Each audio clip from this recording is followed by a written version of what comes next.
উনি তো খেয়ে ঘুমাইছিল, দু তিনটা ককটেল মারছে, শব্দ না, উনি বের হয়েছে পিস দিয়া, অন্ধকার না, পিস দিয়ে আমাদের মাথার মগজ বের হয়ে গেছে।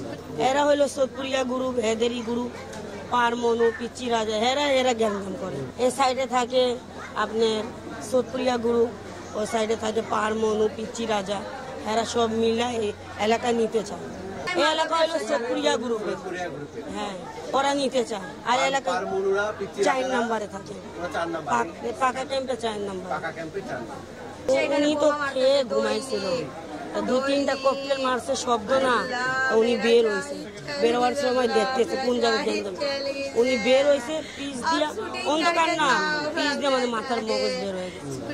শরৎদি হসপিটালে নিয়ে গেছি, ওদের থেকে রিটার্ন করে দিছে, তারপরে নিয়ে গেছে ঢাকা মেডিকেল, বলছে নিয়ে না,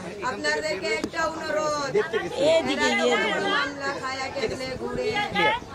সব মশার বিরুদ্ধে সুরক্ষা দিতে এলো বসুন্ধরা এক্সট্রিম অ্যারোসল। মশার বিরুদ্ধে এক্সট্রিম সুরক্ষা।